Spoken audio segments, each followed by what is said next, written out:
as a market leader and analyst? Okay, well, if you think about Dangote's fertilizing plant, it's at about 500 hectares of land in the free trade zone. I think it's 3 million metric tons of urea. That's a lot. And you're not only covering Nigeria, that's an export market. All right. So if you look at the Prescos, am I correct? Yes. Presco, Yes. Okumu Palm, etc. Yeah. You can see that these are the kind of companies that can evolve into companies of that nature. So it's a fantastic way also for investors to, again, diversify into that sort of commodity agro space. And if you think about Dangote's track record vis-a-vis cement, and so on, a few other areas, I think there's absolutely no question in my mind that there's long-term value. By the way, let me just take a conversational detour. I have so much respect for that man, and I think that's the kind of people that will end up being like the Carnegies or the JP Morgans of Nigeria's history, because the amount of change, positive impact that these projects are having on the country are immense. We've gone through a painful period. We're still going through a painful period, but let's put it this way: the future is bright. Barring certain areas which we can talk about later. All right, but yes, I mean, look, the other things I'll look at from an investor standpoint, obviously, valuation is important, so that on day one it's not overvalued. Market timing, volatility, blah blah blah. If you look at going forward, investors, I mean, you can, like any other company, you can have chops and bumps. So, if you had a really bad season, for instance, okay, that would affect, your stock price, blah, blah, blah. But like anybody investing in stocks, it's never for the short term. It's always for the long term, all right? And to my mind, if I look at the importance of agricultural products to the world, it's certainly a long-term buy.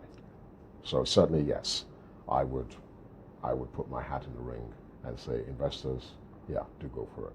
So we anticipate it, and we're looking forward to it. Of course. Thank you for that. Yeah. And still around Dangote, we have the 650,000 barrel per day audacious project, the petroleum refinery. We've just heard late into last year, they're going to double in 2-3 years. That project has redefined our oil refining capacity. I mean, it's changed the landscape. And as you know, Dr. Ayere, we're also looking to our national oil infrastructure becoming audacious. We've seen some signals from the Nigerian National Petroleum Corporation looking to discuss with investors to upgrade the 4 refineries. But just focusing on what the Dangote Petroleum Refinery has done in terms of transforming the whole landscape, what's your take on it, and how would this challenge the industry? Because we need to attract private capital. And there's so much talk of NNPC towing that route to be very soon. The petroleum refinery will also be coming on board the market. We want to see NNPC compete like Saudi Aramco, Petrobras. We had in this country, and still to a certain extent have. But 650 barrels per day, expected to go to 700,000 very soon, probably double to about 1,400, in 2028. I remember, I think it was in this room or anywhere, how can you go and do 650? the capacity is not there, blah, blah, blah. It's going to become a monopoly, blah, all kinds of. I mean, the negative, when they say, when you want to do something, it's almost like looking down a pipe. See the light at the end, forget the noise around it. I mean, if that man listened to the amount of don't do, okay, he would have done it. But that was a $20 billion investment. And, those are the kind of people that are telling every other person, from the smallest to the largest, invest in-house. You know, that's where the real growth is. I always tell people, you see, if you go back to after the Second World War, when the UK was destroyed by Germany, if everybody had emigrated to America, which was the safe haven, who would have rebuilt the UK that you all, we're going to London, that you all love today. Exactly. You know, the reality is, you know, we have to build home. And I think Dangote's, the Samad, Tanolas, Tony, and all these people that are, you know, pushing for Africa's renaissance, I think need to be commended heavily. So, you know,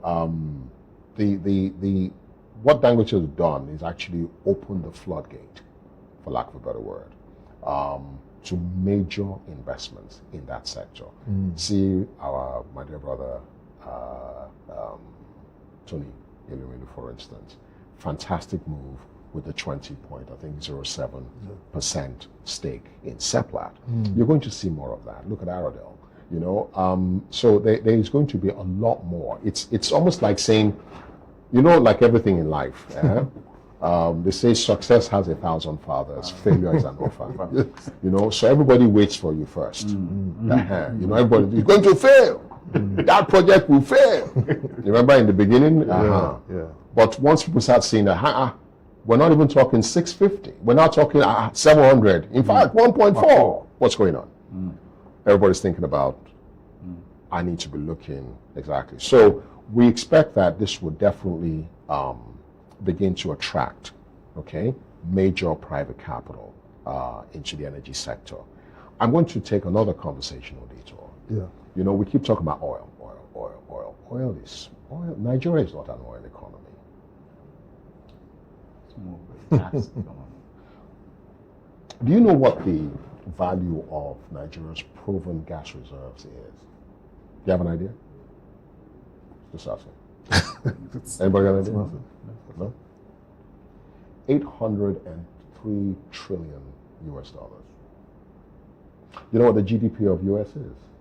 It's 32 trillion. 800. Make it make sense, bro. So that tells you that's one commodity that we're sitting on. Just one. 803 trillion. Oh, by the way, proven gas reserves. So what it tells you that there's huge opportunity, you know, for the energy space, right? We talk about oil and gas, but if I had to put it, this is oil and gas. You know, if I put it in perspective. And one of the things that this administration has done, which I mean, I think the administration has done fantastically well, and we'll talk about that, you know, hopefully as time goes along. But you know, is to really provide that enabling environment, you know, and you know, it's not just this environment, not just this administration. Let's give credence also to others. Let's go back to Jonathan. Even the dreaded Desiani, right? The PIA is what is allowing for things like this today. Okay, that woman fought tooth and nail for the Petroleum Investment Act. You know, even though it was watered down heavily, but she fought tooth and nail. President Jonathan also fought. You know, so in other words, and this is where, you know, when there's continuity, it yields fruit in the future. You know, but the chop and change, you know, you bring this, cut it, I want to do my own. That, you know, it's like 2 steps forward, 2 steps backward, and so on and so forth. So what I'm trying to say here is that where we are today didn't just start today. Okay, there have been, you know, people who envisaged this act were probably envisioning what we're seeing and experiencing today. Look at the impact on the currency. Okay, today it's now in the 1.3 zone. Yes. Thank you. People are dumping dollars. Yes.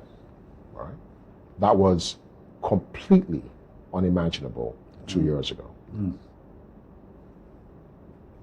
That's as a result of things like this. Because, again, the leakages that we had, the importers that were, I mean, pilfering the company, I mean, all of that stopping. Now, for instance, now I know that I think is it NUPR? You mentioned NUPRC. Yes. Hasn't issued a new import license this year. Yeah. Okay. Now it doesn't mean they banned imports, but a new license hasn't been issued, which tells you that for the first time in that space we're beginning to look inwards. You know, so what is? I mean, no. I'm sorry I have to say that, but it'll be good flavor. Yeah. You know, from aviation, kerosene, petrol, whatever, all on ground. Yeah. I mean, I remember in those days when I was with IFC in my international days. Yeah. I will never forget that headline. Something like petrol price goes up, Oshimole jets in. Oshimole jets in. I remember that headline. That was when we were used to queues. Queues, yes. You know, petrol queues. Remember? Yes. You know. Now, if you think about it now, it's something that when you tell your children, for them it will be unfathomable that things like that actually ever happen. Now, people used to queue overnight Yes. just to buy one tank full of petrol. Okay? Or do you remember when, for your car not to be jerking, yeah, you buy petrol, then you buy petrol cleaner. Okay? Importers. Yes. Thank you. Yeah. So yeah, I think it's a complete shift. Yeah. I think, as I said, it's a floodgate opening, and I think that it's basically sent the signal that it can work. Yes. So I would see and expect to see more private, let me say, joint ventures, be it public-private partnerships, joint ventures between companies here, offshore, come together to really invest in that sector. And if I would close on this, you know, I would like the president to think about how you can put some really good eggheads together and, you know, how can we harness that huge amount of wealth that we are sitting on. 803 trillion is not. Those are the kind of things that can give Nigeria the kind of transformative, all right, that we need to, you know, that there has to be a think tank on how do we harness this, you know, for the greater good, okay, of the country. Thank you. Very illuminating first session on agriculture, petroleum, that's oil, and of course the gas part. And we just had the first ever gas trading platform that was launched recently. Yeah. So that's even a pathway to begin to see how they unlock value from gas. And what you've said is so profound, so illuminating. I also heard, I think NLP also is like, you know what, they really want to now focus. Focus on that. Yeah, we need Definitely. to focus on that. That's really where the cheesecake Yeah. sits at this point in time. Yeah, definitely. Very, very exciting. You've already preempted some of the conversations in the next phase. Oh, really? Which the test is going to take around mergers and acquisitions and other matters arising. that's And of course, the index market play.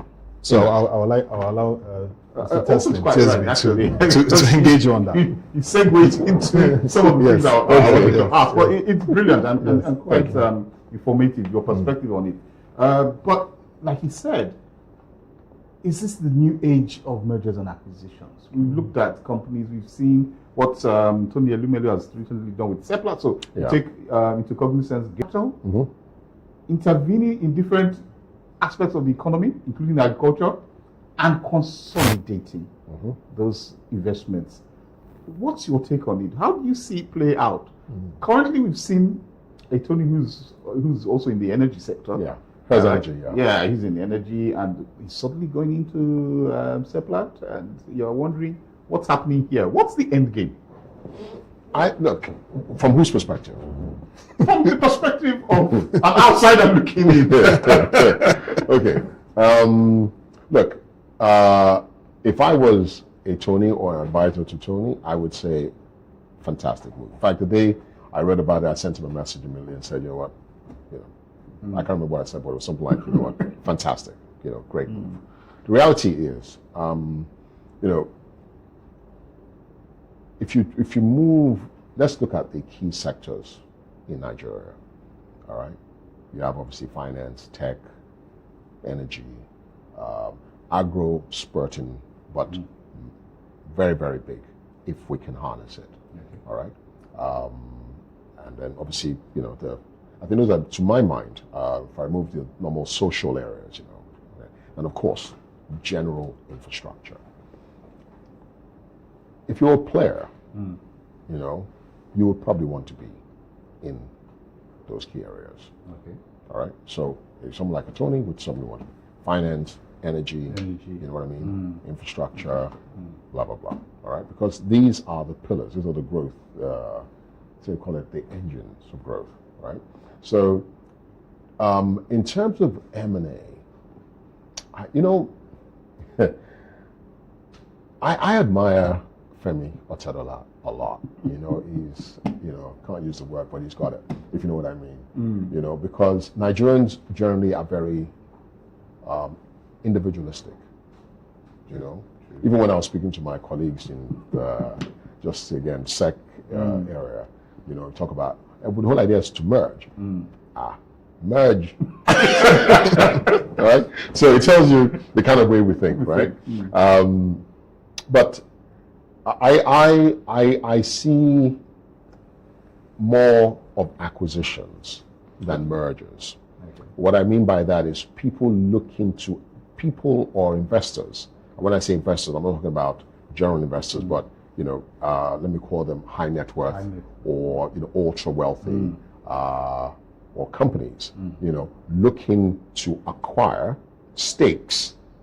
All right, in these kinds of pockets. So if we circle back a bit and talk about what we just did in terms of the power sector, the oil and gas sector, vis-a-vis, the Dangote opening up that sector and showing, the world and Nigerians and Africans that, investing this kind of money in a place like this can yield fruit.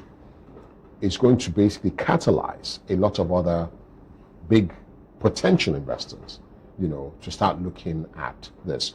But the truth is, even if that is the medium-term gain, if I had to look at the real long-term gain, the biggest investors at the end of the day will be people like pension funds. Okay. Oh yes. Okay. Okay. Big asset managers. Oh yes.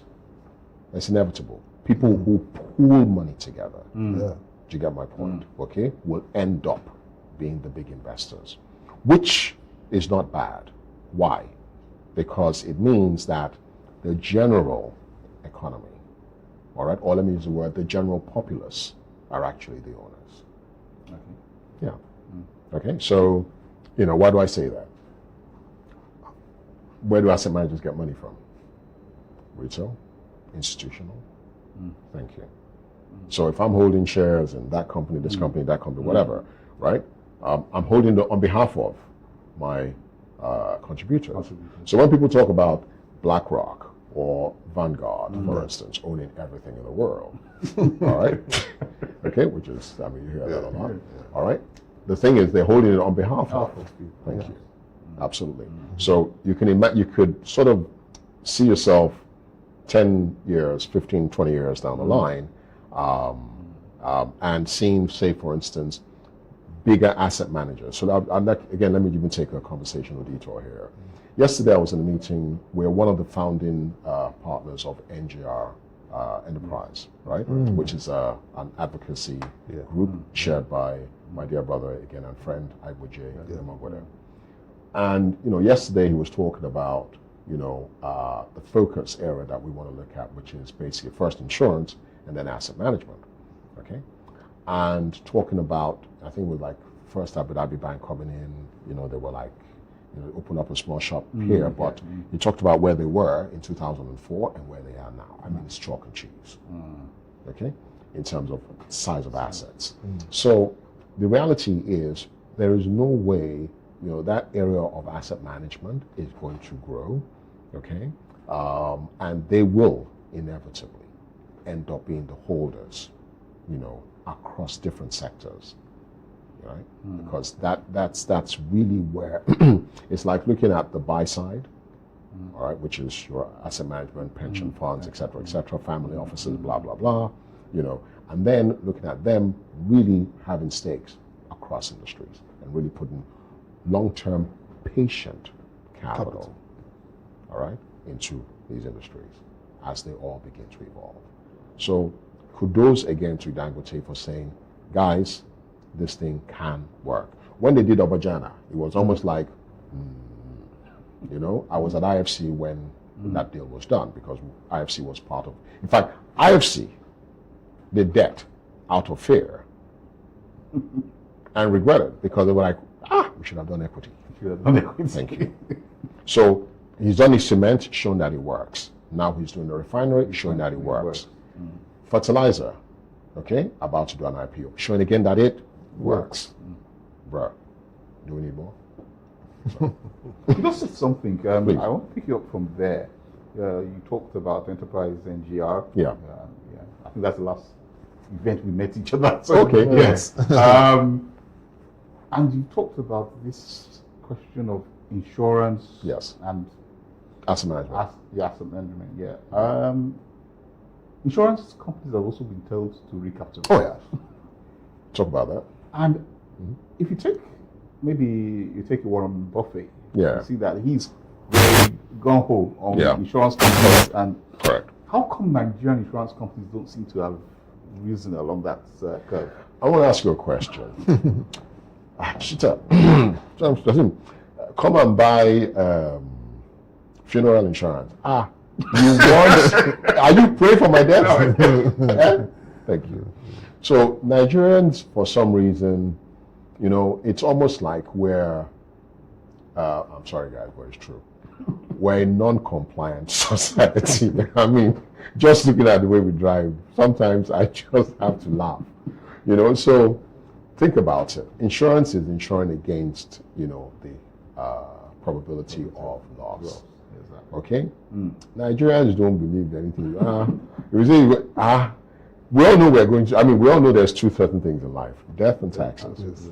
Right? But you switch to Nigerian, you know you're going, what is your father? Exactly. So, you know, what are the key areas of insurance that really makes where, you know, because insurance is another major way of pooling funds together. Okay? But Nigerians refuse to insure themselves. If you tell someone, come and insure your house, nothing is going to happen. Come and insure your car. Come and insure your life. And so on and so forth. So until we get to, so if you the question, which is why is insurance company not as big? It's almost because there hasn't been any way to enforce, okay, right? People's or the populace to enforce them to insure these things. Let me give an example, right? When I when I first came back, no, I wasn't even back to Nigeria then. I was still in DC. I was still under DC, working out of South Africa, and you know worked and created the bond market for Nigeria in 2004. Right? When I did that work, one of the areas I had in my mind was what? Housing. Okay. Now, I saw so many multiple advantages of developing a housing market. Apart from job creation, you know, wealth creation. One of the most important things that people do when they buy houses is buy life insurance. That says, in the event that as I'm paying this house little by little from my little salary come, something should happen. Okay? Life insurance will pay it off. Okay? Now, it's a compelling reason for people to pay insurance. Thank you. So you can imagine the size of the housing market in Nigeria. And if you now just took the same size, and now imagine it was insured for the same amount. It's a Jesus moment. All right? In terms of when you think about the quantum. Thank you. I mean, it's in multiples of trillions. Thank you. All right? So that's just one asset class. Thank you. Now, you think about cars. Think about number of cars on the road.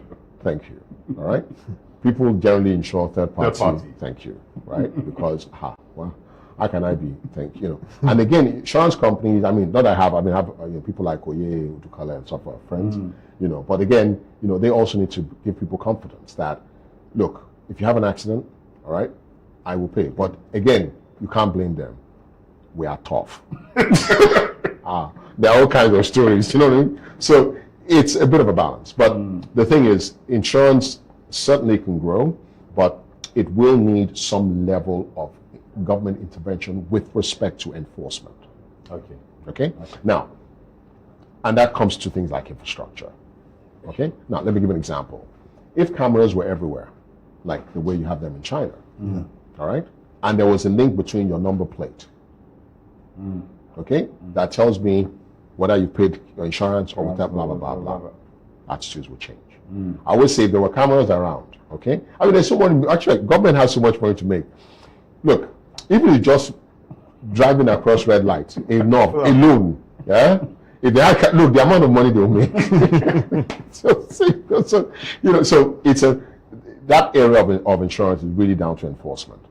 Yeah, enforcement. If we can actually get enforcement done, or, right, do whatever we need to do to create a real housing market funded by mortgages, Jesus. Yeah, the insurance market will explode. Yeah. Most, if you look at if I had to segment insurance, yeah, I think, I wouldn't say I'm 100%, but my instinct tells me that a big pie, even do a pie chart, a big quantum of that pie, yeah, will come from life insurance linked to housing. Yeah, life insurance linked to housing. Yeah. Very interesting. Also, do you want to? Go on with your, yeah. Fantastic. Now, let me move away a bit from life insurance and all those things. And let me talk about the Nigerian capital market. Okay. And I'm talking about, in this particular instance, I want to talk about indexes. Indices. Okay, yeah, indices. Okay, all right. Yes. Now, we have several indices in the market. Capital market operators have their own, the market itself, the NGX 100 and all those other indices are there. But we don't have an MSCI kind of index or indices, because they too have a number. Which one is that? The Morgan Stanley? Yeah, the Morgan Stanley capital. I think the capital. It was something to do with international index. Index, yes, they have the international. They have the local economic index as well. But I'm saying, do you envisage a situation where we can have a non-capital market operator set up an index and decide to make that index tradable? Okay. Put this way. There's actually no law, that says, Otuabasi and myself can't sit down together, come up with a methodology for, small cap, mid cap, index, whatever. We can't. There's nothing that stops us from doing it. Yeah. But in terms of commercializing it or making it, say, tradable, we would have to be regulated, by the Securities and Exchange Commission, and also, the data part from the stock exchange, because you want to put the index up there. So, you've got Bloomberg, S&P, FTSE, people create indexes, but, that is very important that, there has to be regulation around that area. Okay. So nothing stops anybody from putting an index together. Even we, internally as DLM, have our own sort of like index that we follow. Whether it's an ETF or just a specific area, you can break it down to sectorial, pension in there, Islamic, mid-cap. You can do whatever you want, you know what I mean? But the point basically is, for you to commercialize it, then you have to be an institution, all right, that is regulated by the Securities and Exchange Commission, and obviously for it to be made an index that is acceptable to the market, the NSE would have to also clear it. Let me ask you, just to piggyback on that, could you consider a situation where the creator of the index decides that he wants it tradable, but he does not want to use the NGX, for instance, and says, you know what, I have credibility, I have data sources, I have everything, and I want to market this index to investors. But it will be regulated by SEC. Yeah, look, again, the way I would see that, yeah, and I'm trying to put on the regulator hat here, is that, yeah, you know, if you had a private index, let me use that term, yes, right? Exactly. A private index, yeah, that I might overlook it from a perspective of it can only be bought by, say, for instance, qualified institutional investors, okay, who I have certified, all right, have the capacity to analyze and decide whether the index you're giving to them makes sense or not. Okay. But would I allow you to make that index available to Mr. and Mrs. Onweke or Mr. and Mrs. Ojo? Okay? Or Alaji Aminu and Wai? No. Okay. Because they are not in a position.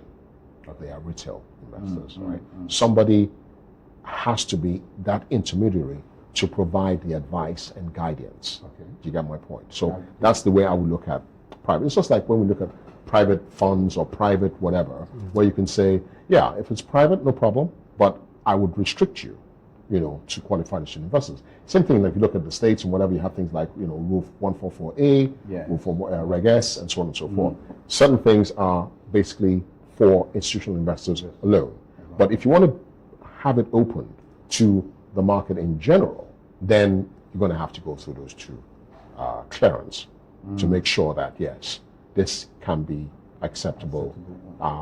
You know, in other words, we as the stock exchange, for instance, can back this because we know what underlies it and we know what is actually feeding it. You know, and we can say yes, you know, Mr. or Mrs. or whatever. Yeah, you can track that index, or you can you know, buy stuff based on that index. Yeah. Quick one. My colleague comes in. Most indexes in Nigeria, or indices, as the British would prefer to call it, they are price weighted. They don't take into account free float and the level of concentration. And that might actually distort valuation. And so I'm wondering, what's your take? So look, the reality is, look, let me take you back to my UBA Global Markets or United Capital days, when my boss then, Tony Lumulu, was asking me to hire an MD for a subsidiary that I think we heard for. This one we called UBA Stockbrokers. Okay. And so we're looking for someone to run UBA Stockbrokers, which at the time stockbroking was everywhere. Everywhere. You know, so, you know, I would, you know, see a few candidates and sit with them and, you know, go, yeah, so tell me about your favorite stock. At that time, everybody would say First Bank, right? Okay. Then I'll say to the person, tell me about First Bank. Why is First Bank a great stock? It's going to go up. So in other words, look, I have to say that because, you see, fundamentals are very, very, it's not what really moves stuff here. And you know that, like you said, the floats are very, very small, right? So making the market kind of shallow. So you've got really like very small concentrated investors that really move the market. So it's not really like market that's moving mainly on fundamentals, but more like episodes. You know, so if Femi now sells big stocks of what is going on? Thank you. So that's really, so you're right. Indices, you know, they're not as, at least in Nigeria, not, you know, just like the market is. You know, we have it, but it's not as fluid, okay? And that's because, again, going back to the individuality of Nigerians, free float, they will come and buy me. So, you know, so everybody wants to hoard as much as possible. And you know what? I also liken that back to our law. Okay. Yes. One man, one vote. That is the problem. Yes. You know, I heard we had it before. I mean, not one man, one vote, but where you can have, for instance, you know, what do you call them again? The word escapes me right now. But they're like special right. So where one vote could, one share could have 5 votes, for instance. Yeah. All right? Now, my point is this, is that, we as Nigerians, we tend to throw the baby out with the bathwater. Okay? Maybe there was some abuse at some time, but the truth is that it's doing more harm to the capital markets, all right, than good. Let me explain what I mean. If I own 10% of a company, but my votes were 5x, which means I still had controlling. Okay? Why won't I can have 80% of the shares floating. Exactly. Thank you. Exactly. So do you understand why your market is shallow now? Because the general person putting his shares on the street still wants to own as maximum shares as possible. Thank you. You see? To do what? Retain as much control. Whereby offshore, you say, free flow, blah, blah, blah. But they have a law that says 1 share can give me 10 votes. Thank you. So I don't have to have 51%. Thank you. Very interesting insights on the market. Very interesting. Doctor, in 2 minutes, I know that. I mean, you still go beyond. But I'm looking at something, you talked about the role you played also in building the bond markets. Long-term financing is very critical for infrastructure. Oh, yes. Correct, of course. And we've seen the deficit we have in infrastructure funding. And just in 2 minutes, speaking to how we can improve in domestic infrastructure funding, looking at our current markets infrastructure. 2 minutes is small though. It's a major area. I know what. But let's look at it. Look, so number one, it's a tough one. It's a tough one because it's like a hydra. Look. If I go back to my days when I used to, I'll be on my bed and I'll be speaking to Lamido Sanusi, ex-governor. I'll be gisting about market and whatever.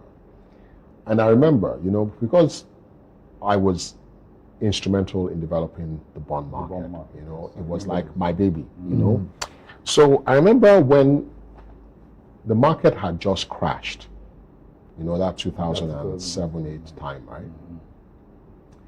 These guys are all vultures. They were looking for yield, big time, anywhere. And there was something we left, and I say we because it wasn't just me. I had a team, but it was Malcolm Gilroy, there was Hakeem Sanusi of late, may his soul rest in peace, and a few other people. Odo Odoma was actually a lawyer, so Anekan, what's his name again? Anekan Ukwana. Yes, no, not Anekan. Danagbo. Called the lady, Edu, Yinka. Edu, So it was a big crew that I sort of managed, through that process. But there's something we left, which was that when a foreign investor buys Nigerian bonds, you must hold it for 1 year before you can sell. The reason was to do what? Hot money. To stop hot money. These people came, convinced my governor to remove that matter, that we are going to throw money to Nigeria. Of course they did, but they were just round tripping. You see?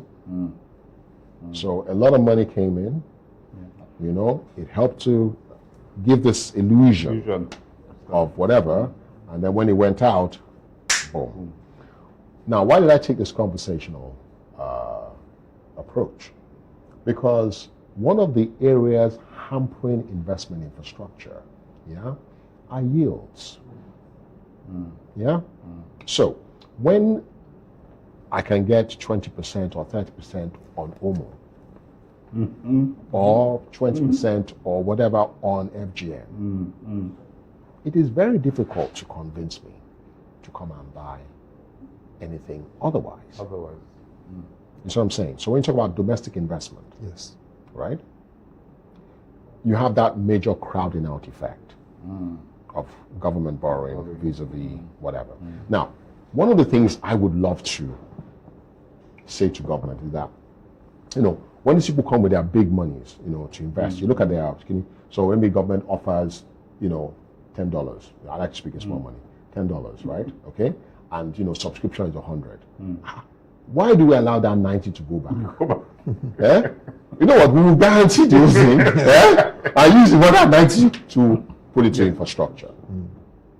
You know what I mean? It's a way which, in other ways, we can think, this is a very crude way of thinking about it, but the point is that, utilizing that money coming in for other purposes. So it comes from government, the government wraps it. In other words, to the investor, I'm still taking government risk, but I can use that to actually support, infrastructure. It's a thought, and it could be fleshed out. People like Chapel Hill, and I give credence to the team led by Bolaji. When I was pushing housing, he was pushing infrastructure. Smart dude. Because housing, is not exact. But don't ask on. Because MRIF, I think, has done a great job on the housing thing. All right. Albeit, the question for me is sustainability, because it's being subsidized. So, how exactly? But nevertheless, great job. Great job, guys. Single-digit interest rate, long-term money, fantastic.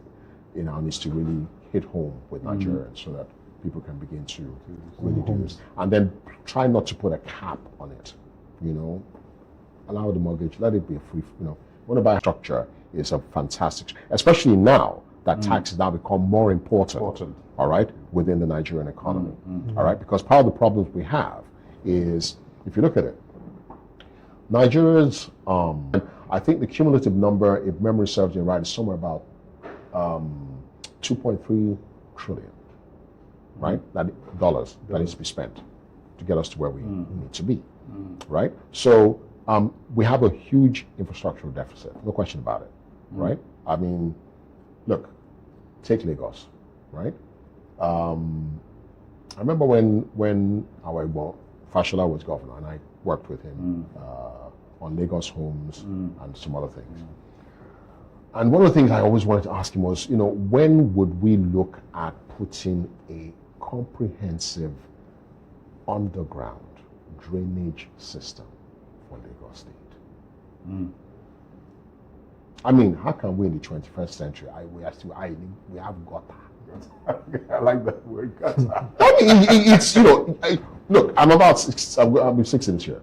And I say to myself, never in my wildest dreams did I think that Lagos will be walking around there, the stench, okay? Yeah. And, not that has Lagos improved? It had traumatic, I remember when I first moved back 20 years ago. No, now it's, I'll be 21 in 6 months' time, right?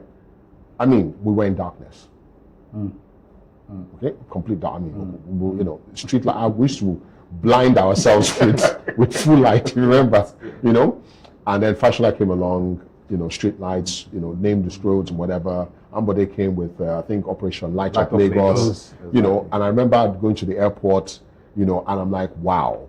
You feel like, there's some improvement exactly. Although it's kind of like dipped a bit, but reality is that those sort of major infrastructural projects are really what give you that sort of leap forward. And if we don't have, the kind of incentives that gets investors, excited by infrastructure. What Bolaji and all the other, I would say Bolaji, why? Because he was the first. So I got to give him that credit. And others have followed. Is that what he's able to do is to show that, you can make good returns from infrastructure, and the reality is that the more the returns from government securities goes lower, the more investors are attracted to put more. So that basically the ratio of investment tends to push towards infrastructural investment. That's one. I go back to gas. Okay, we're sitting on huge a lot of money. Yeah. Okay, that's why I said, if I were president, I'll be saying I need a think tank, team, eggheads, best people in the world, Nigerians, offshore, whatever. I need you guys to sit down for 1 year and you guys come up with how we are going to make this thing work for this country. You know, because we need big bucks, big bucks to make it work. Okay? Yeah. Can I ask you a quick Big question bucks, before you don't disappear from that particular issue? Where would you place Sukuk within this framework? Sukuk is fantastic in the sense that basically, even though it says it doesn't charge interest, you know, the profit is the same thing. But the truth of the matter, basically, that it's also done pretty well. Why? Because you see, that pool of money that will not invest in interest-related products, okay, right, and been sitting idle, is what's been available to fuel Sukuk. You see what I'm saying? And because things like roads, you know, tolls, stuff, because you can qualify the tolls as profit, all right, makes Sukuk now a very interesting product, all right, for road development. However, that's where, again, we, Nigerians, also need to change our mentality. I'll give an example. The Lekki-Ikoyi Bridge, the link bridge. prior to SARS, was a beautiful bridge. People used to come there to walk every Sunday, Saturday. You see, I mean, it was like the meeting place. You know, you had the orange lights, you had the Lagos, you know, lights. It was beautiful. Then SARS came. Then the toll stopped. Now, we can barely see each other under those Chinese lights. The Lagos lights are gone. You know what I mean? You know, there's grass. Thank you. It's, you know, so the point I'm trying to make is that we also need to know, okay, that if we want to be beautiful, we have to spend. After all, wow, look at our women. They have to get their nails, their hair, their things like that. It costs what? Money. The same way if you want your country to be beautiful, you have to spend money. So if you tell Nigeria now to pay toll, okay? But what I'm trying to say is that we need to understand that there is a cost to beauty. There's a cost to good roads. You know, what is great, and I hope this conference comes together. We were importing cement 20 years ago. Now we don't. Okay? Right? The only thing is, even iron gone, I think we can even do steel from it. Thank you. So I can't see any reason why we don't have a comprehensive program to say, over the next 10 years, by the year 2036, right, 70% of roads in Nigeria should be cement. Thank you. All right? That alone, you know, changes so much. I mean, and then if you look at it across board, I mean, I remember when, I think it was, I can't remember what DACA, it was Minister of, I can't remember, whatever, I can't remember what he minister, but I remember giving a presentation years ago, you know, to the government. And I gave the presentation, and it was like, this is a very grand vision. But what I had was, so the Lagos Calabar, right? Today, that everybody's, which I think is a great project, right? Linking East and West, all right? What I had, now think about it as a complete circumference. Yeah? Almost like an outer road for Nigeria. Yeah? Then think about the inner around Abuja and then linking it. Thank you. So that the entire country, all right, is linked by both road and rail. Bruh. That's what opens up an economy. That's the kind of vision you have to have. You know what I mean? To really open up the economy. So when you're now talking about states, you now start to begin to see state economies take off. You see? Because now everybody has access to the ports. Thank you. You see? Interesting, Doctor. So you've keyed into states. So I'll just, because we have to work in time, but we're doing regional audits for Southwest states. We've talked about Lagos. We have to move beyond Lagos to see Oyo, Osun, Ekiti, Ondo, with huge resources. I mean, logistics, agro, industry activities, manufacturing. There's huge opportunity, not just in the Southwest, but across the country. So what is critical? I'm going to leave it again. I know you may want to say a lot, around 1 minute, in terms of achieving robust infrastructure, positioning the subnationals from Southwest to others to attract significant investments that can move the economy forward. Move from Lagos, which is a city-state, which is other states come on board. But you see, the real issue why Lagos is what it is because of the ports. Okay. So I think it's oh God, I think it's Olokpa. No, I can't remember. There's a free trade zone with a Olokola. thank you, right? Which is going to be one of the biggest. Thing. And I think that putting that project will be fantastic, right? You have Remo, again, which I think is a $400 million project that's been put together there. There's the Remo agro processing. Yeah. Look, the truth of the matter is that, it's not just a Southwest matter. Yeah. It's larger, but the truth is, infrastructure hampers it.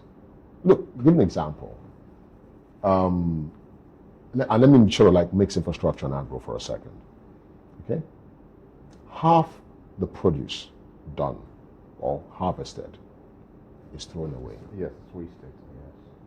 Do you know what impact that has on you? Massive. Yeah? What's the biggest component of Nigeria's inflation is what? Food inflation. You know why? Because we can't store.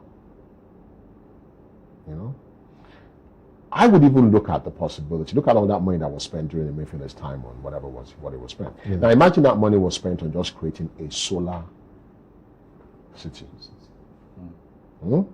that powered storage, wet and dry storage. Can you imagine the impact that would have had on bringing down the cost of food? Because now, by the time you do two harvest, there's just too much tomatoes in the system, crashes. Too much everything in the system, crashes. That crashes inflation, crashes cost of borrowing. Thank you. All right? So that's that. Now mix that with, the kind of infrastructure we're talking about. Yeah. Access to the ports. Okay? Newport we just talked about. Whatever. So different seaports. Not just on the south, not even west, even the east. Because the beauty of Nigeria is that from west to east, coast. Yeah. And we're almost in the middle of east and west. Haba. I like the part you have. It's like it's just there, but it's just there to be harvested. Yeah. So then you have the middle belt, which is like the bread basket. Now, if you link the middle belt, which is why rail is so critical, okay, to the ports. Now, so you can see how your states can now begin to thrive. Okay? So people that are into agriculture now will not even want to live in Lagos. Makes no sense. They would live... Also the connectivity. Absolutely. Connectivity. Sure, that's it. That's the truth. People will normally live close to where they make money. And then guess what? Activities will now develop around that area. Schools, this, that, blah, blah, blah, blah, blah. Okay, so if you look at what Dangote is doing vis-a-vis that area, why is it selling? Because people expect, and it will happen, that after a while, people driving down this area, this will be like another city.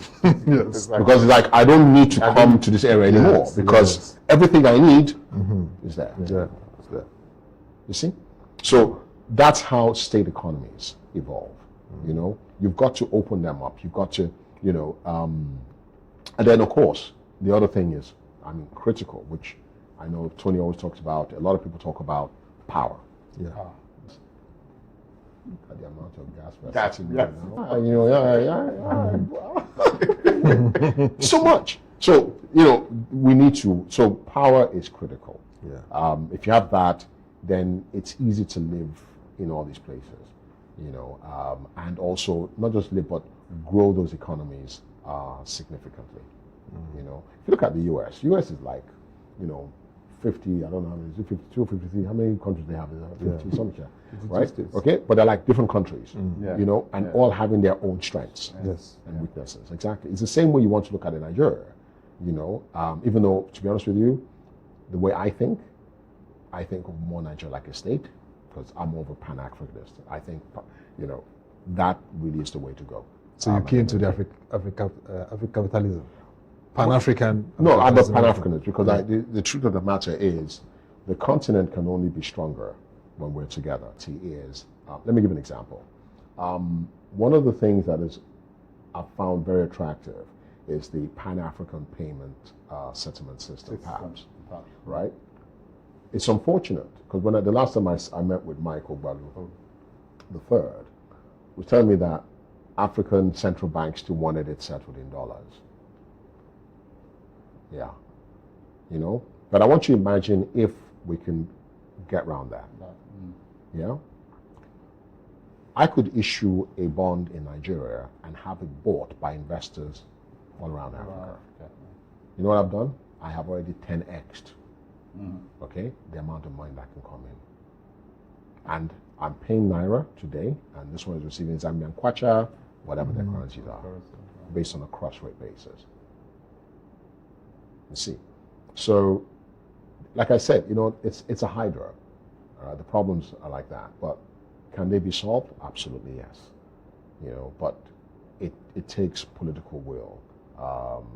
It takes good minds or great minds. But I think the most important thing is the political will. And also the long-term vision, because some of these things are not things that are going to happen overnight. We talked about the PIA. It didn't start yesterday. Okay, it started way behind, but we're seeing the fruits, the sprouts. It's just beginning to sprout. Yes, it sprouts. Thank you. Very interesting conversation. I think we should schedule some other time to have a conversation, because there's so much that's been unpacked today, from agriculture, energy, gas, subnationals, the capital market evolution, and even down to impact of policies.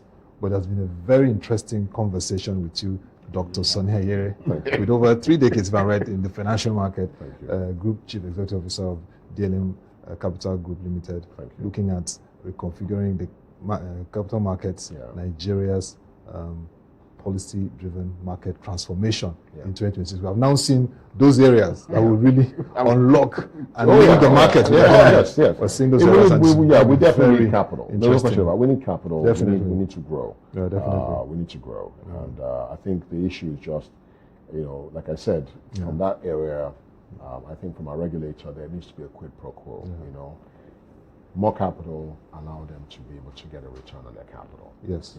So the caps on fees, my view, should be removed. It's a big market. There are lots of players. Let there be supply and demand. Let people be able to charge. I'll give you an example. I want to buy a house. Yeah? A lawyer, piece of paper, the same paper, okay? The buyer and seller, you just remove the name and remove the whatever, okay? You tell you that you are charging 3%. Agent, just for taking you there, 5%. Yeah. Right? Then somebody who has gone to school, read, done an MBA, Harvard, whatever, blah, blah, blah, invested hundreds of thousands of US dollars in there, you can only charge 1%. Or 1.2% on the work you do. So so those are the issues. So when people look at like the numbers I just gave you with the UK saying, regulatory capital might be £75,000, but this is what is required to run the business, they have to pay. You are paying for brains. You know what I mean? Exactly. So and to pay that, they must be able to do what? Charge. Thank you. The lawyers charge. Everybody charges. So let professionals charge professional. What they feel they're due. And, the service you're going to get from one house will be different from the service from another house. Certainly. You get a point. Premium. It's like, I don't know, if you're buying, I'm trying to think of something great now. A Rolls Royce, for instance. It's a car. It's got four wheels. It's got a steering and whatever. Okay? The same thing with that car we call Kurupe. It also has four wheels. Exactly. It's still going to take you from A to B. Are you going to pay the same amount in the roads? Thank you. So, very interesting insights. I mean, we have to extend a bit, but really thank you for your insights on the market economy. Very interesting. What can happen? Linkage between our markets and the economy, and transform, make it inclusive for all Nigerians. Absolutely. Thank you once again, Dr. Sonnie Ayere, Group Chief Executive Officer, DLM Capital Group Limited, for this decisive conversation. Thank you. And also great, the questions, very interesting questions from Mr. Teslim Shitabe, Director of Research. Actually, very interesting. Very interesting, deep insights, so much to unpack. And to our viewers, I believe you enjoyed this 8th edition of the Proshare Hard Facts. It was so rich, and I would encourage you to watch again. For those that did not watch, if you have time to watch again, visit our website and of course displayed on the screen, and follow our social media platforms. But before we sign off, just to let you know that Proshare will be hosting its first quarter of 2026 Economist Conference webinar. And that conference webinar is coming up on February the 18th, Wednesday, from 10 a.m. to 12 noon. So you also follow our website to get further insights on it. The theme of that conversation is debt, rates, and growth.